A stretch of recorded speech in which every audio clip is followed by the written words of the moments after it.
அஸ்ஸலாமு அலைக்கும் வரஹ்மத்துல்லாஹி வபரகாத்துஹு. தினமும் ஒரு ஹதீஸ்.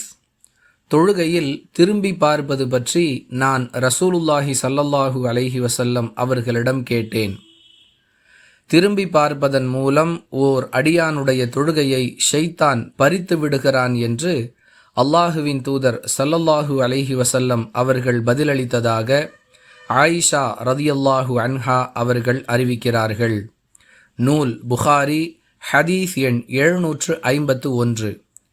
அன்பிற்குரிய அல்லாஹுவின் நல்லடியார்களே, தொழுகையில் திரும்பி பார்ப்பது, மேல் நோக்கி பார்ப்பது, இது போன்ற செயல்களை அல்லாஹ் தன்னுடைய தூதர் ரசூலுல்லாஹி ஸல்லல்லாஹு அலைஹி வஸல்லம் அவர்கள் மூலமாக நமக்கு தடை செய்திருக்கிறான். எனவே இது போன்ற தடைகளை உணர்ந்து நாம் நம்முடைய தொழுகைகளை நன்மைக்குரியதாக ஆக்கிக் கொள்வதற்கு முறையான முயற்சிகளை மேற்கொள்ள வேண்டும். தடுக்கப்பட்ட விஷயங்களை விட்டும் முற்றிலுமாக விலகி கொள்ள வேண்டும். வாஹிரு தஅவானா அனில் ஹம்துலில்லாஹி ரப்பில் ஆலமீன்.